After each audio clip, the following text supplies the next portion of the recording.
औज़ुबिल्लाहिमिनश्शैतानिर्रजीम बिस्मिल्लाहिर्रहमानिर्रहीम। अस्सलामुअलैकुम मेरी प्यारी यूट्यूब फैमिली, उम्मीद है कि आप खैरियत से होंगे।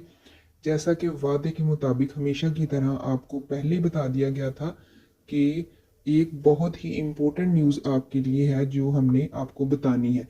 तो वही सबसे पहले आपको पता है कि अपडेट हम फ़ौरन दे देते हैं। तो एक अपडेट आई थी तो जो आप सबके लिए, चाहे जिन्होंने अप्लाई किया है, जिन्होंने अभी करना है या जैसा भी है, जो भी है अप्लाई किया है, तो वो मस्ट ये पूरी वीडियो देखें। अगर आप जाना चाहते हैं तो आपकी मर्जी है वीडियो छोड़ के, क्योंकि इसके बाद हमारा कोई इससे नहीं है अगर आपको किसी किस्म की मुश्किल दरपेश आती है। सबसे पहले ये हम आपके सामने एक पिक्चर शो कर रहे हैं, इसको गौर से देखें। सेम इसी तरह से जो लोग आप लोगों का वो सारा क्राइटेरिया बना रहे हैं, जो HEC है या जो भी डिपार्टमेंट आपका देख रहा है, कॉलेजेस देख रहे हैं, तो उनके सामने इस तरह शो हो रहा है वो कैसे बच्चों को वेरीफाइड और अनवेरीफाइड करते जा रहे हैं। ठीक है, अब हम बताएंगे कि अनवेरीफाइड किन्हें कर रहे हैं, वेरीफाइड बहुत से बच्चों को कर दिया, अनवेरीफाइड किन्हें कर रहे हैं। ये देखिए इस तरह शो होता है। ठीक है, अब हम बताते हैं हम आपको कि अनरिजेक्ट वो पहले वो करते जा रहे थे, मतलब जिनकी कोई डॉक्यूमेंट्स सही से नहीं पढ़ा जा रहा, या फिर जिनका डॉक्यूमेंट्स में और जो आपने मैनुअली अपनी इंफॉर्मेशन लिखी है उनमें चेंजिंग है, फिर भी वो आप लोगों को रिजेक्ट करते जा रहे थे। ठीक है, उसके बाद उन्होंने कहा था कि अगर फॉर एग्जांपल किसी ने सब्जेक्ट इररेलेवेंट, आपका इंग्लिश है तो आपने लगा लें कि उसमें केमिस्ट्री फिजिक्स में कर दिया है। ठीक है, उसके बाद या फिर आपके जो डॉक्यूमेंट्स है वो इनकरेक्ट है या पढ़ने के काबिल नहीं है या इनकम्प्लीट है। फॉर एग्जांपल आपने BA MA तक अपनी इंफॉर्मेशन तो डाली है लेकिन वो अपने डॉक्यूमेंट्स साथ में अटैच नहीं किए। ठीक है, उसके बाद ये है कि आपके जो वो पोर्टल पे और जो आपके डिग्रीज पे नंबर है, ठीक है, वो बिल्कुल भी सेम नहीं है, तो आप लोग रिजेक्ट हो रहे थे। ठीक है, लेकिन लेकिन फिर उन्होंने एक छोटी सी पॉलिसी निकाली है। पॉलिसी क्या निकाली है जी, कि अब पॉलिसी ये निकाली है कि कुछ बच्चों को, जो कुछ की तो बहुत ज़्यादा रीजंस है ना, तो जो 3 से 4 रीजंस ऐसी हैं, अगर वो बच्चे वो वाले हैं तो वो दोबारा मतलब अपने आप को अप्लाई करके अपडेट कर सकते हैं ताकि वो दोबारा उन बच्चों का देख सके। ठीक है, वो आप लोगों को टाइम देंगे, पहले वो आपके अनवेरीफाइड लिखा आ जाएगा और साथ में रीजन भी, पहले अनवेरीफाइड और वेरीफाइड बस ये दिखा रहा था। अब उन्होंने पता क्या किया है, अनवेरीफाइड अगर जिस बच्चे को किया है तो साथ में रीजन भी लिख दिया। रीजन क्या लिखी है कि मतलब जिस वजह से वो बच्चे को हमने जी आपको अनवेरीफाइड कर दिया। अगर ये 3 किस्म की रीजंस होंगी ना बच्चे, तो आप दोबारा वो अपनी रीजंस को ना दोबारा अगेन जो अपने डॉक्यूमेंट्स हैं वो अपलोड कर सकते हैं, या किसी किस्म की भी ना आप तब्दीली कर सकते हैं, लेकिन सिर्फ 3 वजूहत की। पहली वजूहत क्या है कि अगर आपके documents incomplete, documents are incomplete requires uploading of documents again. अगर आपके डॉक्यूमेंट्स इनकम्प्लीट है ना, फॉर एग्जांपल आप लोगों ने पिक्चर्स नहीं चढ़ाई हुई या कुछ बच्चों ने अपना रीसाइज करते वक्त कुछ कर दिया था तो उनकी नहीं ऊपर अपलोड हुई, तो उनका ये है कि उन्होंने वो डॉक्यूमेंट्स जो है अनकम्प्लीट करें, तो वो आप लोगों को कहेंगे आप दोबारा अपलोड कर सकते हैं। ये उनकी तरफ से थोड़ी सी फेवर बच्चों को मिल रही है। आगे है कि documents are incorrect requires uploading of documents again.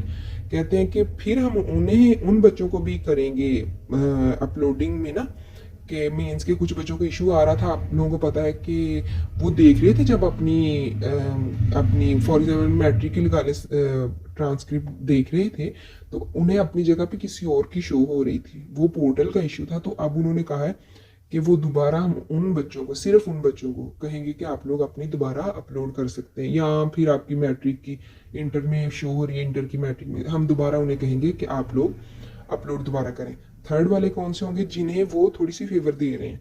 Third वाले वो होंगे कि डॉक्यूमेंट्स आर नॉट रीडेबल, के मतलब ब्लर होंगे। ठीक है, पढ़ा नहीं जा रहा होगा उनसे, ना किसी किस्म की इंफॉर्मेशन उनसे देखी नहीं जा रही होगी ना, तो उन्हें भी वो क्या कहेंगे, अपलोडिंग ऑफ डॉक्यूमेंट्स अगेन। ठीक है, ये 3 लोग हैं। और जो हम पक्के कहते हैं ना, पक्के पक्के रिजेक्ट्स हो गए हैं, तो वो हैं अप्लाइड इररेलेवेंट सब्जेक्ट। कि उन्होंने फॉर एग्जांपल इंग्लिश का था उर्दू में कर दिया, फिजिक्स का था दूसरे में कर दिया। इस तरह मतलब आपने पढ़ा कुछ और है, मास्टर या बीएस किसी और में किया हुआ है सब्जेक्ट में, लेकिन आप अप्लाई कहीं और कर रहे हैं। आप किसी और सब्जेक्ट में कर दिए, फॉर एग्जांपल आप मास्टर्स या बीएस किसी और में है ना, फॉर एग्जांपल लगा लें कि आप लोग अब फिजिक्स है तो आपने मैथ में कर दिया, मैथ है आपने फिजिक्स में कर दिया, फिजिकल एजुकेशन है आपने एजुकेशन वाले के साथ अप्लाई कर दिया। तो ये हमेशा के लिए रिजेक्ट हो चुके हैं बच्चे, इनका नहीं कुछ हो सकता। जो पहले 3 बताई गई हैं हमने बताई हैं वो जो है उनका वो दोबारा वो थोड़ी सी फेवर देंगे कि आप अपने डॉक्यूमेंट्स के हवाले से, लेकिन जो इररेलेवेंट सब्जेक्ट है वो रिजेक्ट है। आगे marks on degrees and portals are different. ये बड़ा बहुत बड़ा मसला है कि आप लोग अपनी डिग्री पे और पोर्टल पे दोनों पे जो इशू थे, फॉर एग्जांपल आपके जी आए हैं 750 नंबर आए हैं उसके ऊपर डिग्री के ऊपर, और आप अपने आप को शो ऑफ करवाने के लिए थोड़ा सा कि आप 850 950 लिख दें इस तरह, ठीक है, ये भी बच्चे रिजेक्ट हो चुके हैं। आगे है कि applied in wrong gender college, जो गलत जेंडर के कॉलेज में आप लोगों ने अप्लाई करते हैं। अब आप लोग कहेंगे कि ये क्या बच्चे, ये है कि जब बोथ होते हैं ना, बोथ जो होता है, बोथ लिखा हुआ था को एजुकेशन वाला जो होता है जिसमें गर्ल्स और बॉयज होते हैं, उसमें बॉयज भी अप्लाई कर सकते हैं गर्ल्स भी अप्लाई कर सकती हैं। कि जैसे वो मेल और फीमेल और बोथ लिखा हुआ था ना, तो अब मेल वालों में फीमेल ने अप्लाई किया हो या फीमेल वाले में मेल में अप्लाई किया हो, ये नहीं हो सकता। हाँ, जहाँ को एजुकेशन है यानी कि बोथ था ना, जैसे को एजुकेशन में गर्ल्स और बॉयज एक ही कॉलेज में पढ़ते हैं तो वहाँ पे मेल भी अप्लाई कर सकते थे और फीमेल भी, लेकिन फीमेल में मेल या मेल में फीमेल नहीं कर सकते थे अप्लाई, ये भी रिजेक्ट हो जाएंगे। अब ये आप लोग पूछेंगे कि ये इन्फॉर्मेशन आपको कहाँ से मिली। प्रिंसिपल्स को ये हमारी इंफॉर्मेशन है, हमने जहाँ से पता किया है कि प्रिंसिपल को ये जो भी उधर कॉलेजेस के हैं ना, उन्हें ये बिल्कुल डिटेल्स के साथ बता दिया गया है। पहले तो ये था कि वेरीफाइड और अनवेरीफाइड कर दें बस, और कुछ भी ना करें। उसके उसके बाद आप पता है बहुत सारे बच्चों ने जो था ना वो कर लेना था कि मतलब हमारा वेरीफाइड या अनवेरीफाइड आप लोग कर रहे हैं हमें। तो इसमें ये जो इशू आ रहा था ना, इस वजह से उन्होंने कहा कि अब साथ में रीजन भी लिख दे। रीजन क्या लिखेंगे, अब रीजन के साथ यही है कि जो पहली 3 रीजन बताएंगे उसमें ये है कि आप लोग दोबारा वो आप लोग को थोड़ी सी फेवर दे रहे हैं कि आप अपने डॉक्यूमेंट्स अप्लाई कर लें। और जो 3 रीजंस एक्स्ट्रा बताएंगे ना लास्ट पे, वो ये है कि वो रिजेक्ट हो चुके हैं बच्चे। तो अब एक उन्होंने वैसे 7 है ऑप्शंस उनके पास, मतलब उन्होंने एचईसी ने ना कॉलेजेस वालों को 7 ऑप्शंस दिए। 3 वही जो अप्लाई मतलब दोबारा अपलोड डॉक्यूमेंट्स वाले, 3 हमेशा के लिए रिजेक्ट हो गए। और उन्होंने एनी अदर रीजन भी कहते हैं कि जो भी मतलब ये उनकी प्रोफाइल बच्चों की चेक कर रहे हैं ना, तो उन्होंने कहा कि अगर कोई और रीजन की वजह से आप उन्हें रिजेक्ट कर रहे हैं तो एनी अदर का ऑप्शन क्लिक करके वो रीजन लिख दें।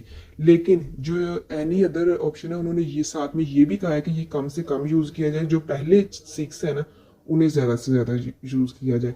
फेवर मिल रही है ना वो सिर्फ है डॉक्यूमेंट्स वाले जो दोबारा ब्लर हैं जिनके या इनकरेक्ट उनसे थोड़ा बहुत हो गया है, ठीक है, या इनकम्प्लीट रह गए उनके, तो उनके उन्हें थोड़ी सी फेवर मिल रही है। और अब आप लोग सुन लें, अगर शायद आप लोगों का इस वजह से डॉक्यूमेंट्स रिजेक्ट हो जाए कि आपने रीसाइज ठीक से नहीं किया।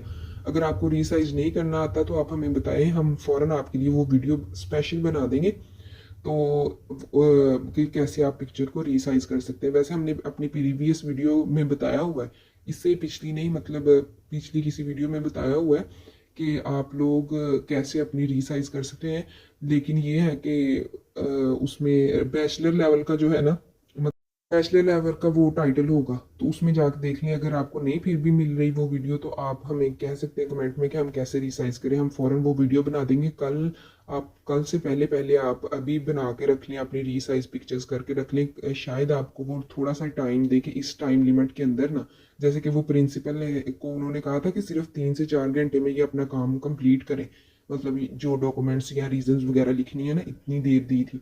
तो क्या पता वो स्टूडेंट्स को भी यही टाइम दें कि आप इतनी टाइम में आप डॉक्यूमेंट्स जो है ना अपने अपलोड कर दें दोबारा, ठीक है। तो आप रीसाइज अगर नहीं करना आता तो आप हमें बता सकते हैं, हम दोबारा वीडियो बना देंगे। तो उसके बाद ये है कि जो बच्चे, आप इस वीडियो को लाइक करें ताकि ज़्यादा से ज़्यादा बच्चों तक पहुंच सके। हमारे इस चैनल का नहीं है इसमें किसी किस्म का भी कि हमारे चैनल को फ़ायदा या होगा भी, ये नहीं हम कहते कि नहीं होगा, लेकिन इसमें बच्चों का फ़ायदा होगा दूसरों का ना, जो ये मतलब जिन तक ये इन्फॉर्मेशन पहुंचेगी। जो बहुत से बच्चे पहले भी एक आध बार मुझे ना मैंने देखा था कि वो कह रहे थे कि हमसे ब्लर हो गया है या इस तरह का ब्लर डॉक्यूमेंट हमने अपलोड कर दिए। तो इस वजह से हम कह रहे हैं कि आप वीडियो को लाइक ज़रूर कीजिएगा ताकि दूसरे बच्चों तक पहुंच सके, और चैनल को सब्सक्राइब कीजिएगा अपडेट रहने के लिए। थैंक यू सो मच, जज़ाकल्लाह खैर।